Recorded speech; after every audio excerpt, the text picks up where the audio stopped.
નમસ્તે મિત્રો, મિથોલોજી ભારતમાં તમારું સ્વાગત છે.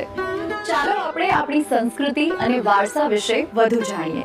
જીવન ખરું ને એક એવો પ્રવાસ છે જ્યાં ક્યારેક ક્યારેક એવું લાગે કે સાચો રસ્તો કયો છે એ જ નથી દેખાતું.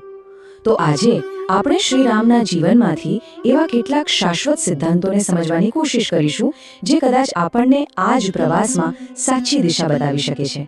ચાલો શરૂ કરીએ.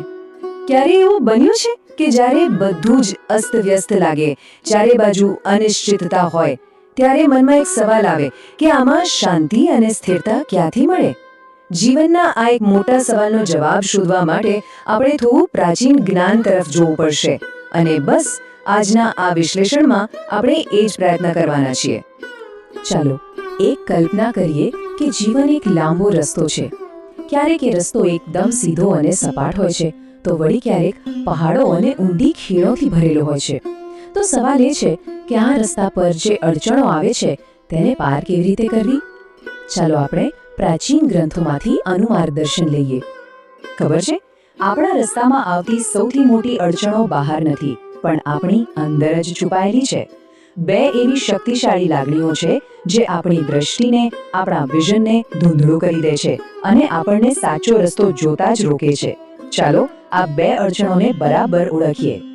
એમાં પહેલો અને કદાચ સૌથી મોટો દુશ્મન છે ભય. ભય એક એવું અંધારું છે જે આપણી વિચારવાની અને નિર્ણય લેવાની શક્તિને જાણે કે જકડી લે છે. એ આપણને નાનામાં નાનું પગલું ભરતા પણ રોકે છે અને એ વાસ્તવિકતાને એવી રીતે આપણી સામે મૂકે છે ને કે આપણને દરેક જગ્યાએ માત્ર ખતરો જ દેખાય. અને બીજો અવરોધ છે મોહ, એટલે કે કોઈ પણ વસ્તુ કે વ્યક્તિ પ્રત્યેની અત્યંત આસક્તિ. એ છે ને સોનાની સાંકળો જેવો છે. દેખાવમાં તો બહુ સુંદર લાગે, પણ અંતે તો એ આપણને બાંધી જ રાખે છે. આ આસક્તિ એટલી હદે વધી જાય છે કે આપણે સાચું શું અને ખોટું શું એ જોવાની ક્ષમતા જ ગુમાવી દઈએ છીએ અને આપણા કર્તવ્યના માર્ગ પરથી ભટકી જઈએ છીએ.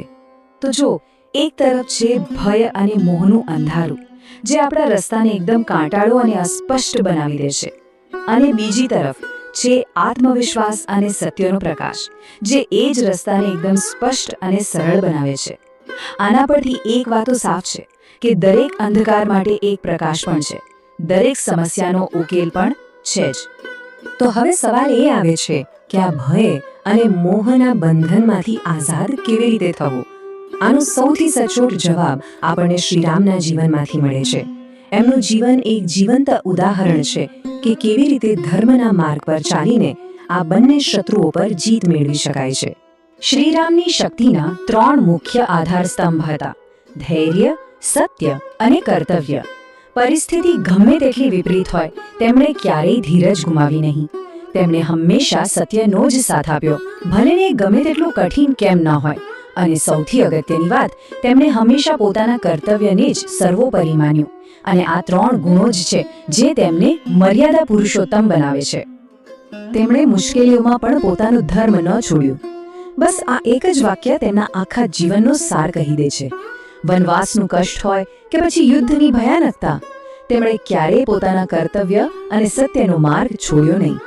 અને તેમની આ અતૂટ પ્રતિબદ્ધતા જ આપણા બધા માટે સૌથી મોટી પ્રેરણા છે. તો શ્રીરામના જીવનમાંથી આપણે આપણા રોજિંદા જીવન માટે શું શીખી શકીએ? ચાલો આ મોટા સિદ્ધાંતોને 4 એકદમ સરળ પગલામાં સમજીએ જે આપણને કોઈ પણ મુશ્કેલીનો સામનો કરવામાં મદદ કરી શકે છે. તો આ છે એ 4 પગલાં જે આપણા રસ્તાને સ્પષ્ટ કરી શકે છે. પહેલું, પોતાની જાત પર વિશ્વાસ રાખીને ભયના અંધકારને દૂર કરો. બીજું, શું સાચું છે અને શું ફક્ત એક મોહ છે એ સમજીને ખોટી આસક્તિઓનો ત્યાગ કરો. ત્રીજું, પરિસ્થિતિ ગમે તેટલી મુશ્કેલ કેમ ન હોય, જે સાચું છે અને જે આપણું કર્તવ્ય છે તેના પર અડગ રહો. અને ચોથું, એ પરમ શક્તિમાં વિશ્વાસ રાખો, કારણ કે શ્રદ્ધા એ સૌથી મોટી તાકાત છે. તો અંતમાં આ બધી ચર્ચાનો સાર ફક્ત એક જ વાક્યમાં છે: જ્યારે પણ જીવનમાં રસ્તો ન દેખાય, જ્યારે ભય અને મોહ આપણને ઘેરી વળે, ત્યારે ફક્ત પોતાના કર્તવ્ય પર ધ્યાન કેન્દ્રિત કરવું. કારણ કે કર્તવ્ય એ ધ્રુવ તારા જેવું છે જે ગમે તેવા તોફાનમાં પણ સાચી દિશા બતાવવાનું કામ કરે છે. અને કદાચ આ જ જીવન જીવવાનો સાચો માર્ગ છે. વિડીયોને લાઈક આપવાથી માઇથોલોજ ભારત ખ્યાલ આવશે કે આ વિડીયો કેટલા લોકોને ગમ્યો છે. તો વિડીયો ગમ્યો હોય તો સબસ્ક્રાઇબ, શેર, લાઈક આપવાનું ભૂલતા નહીં.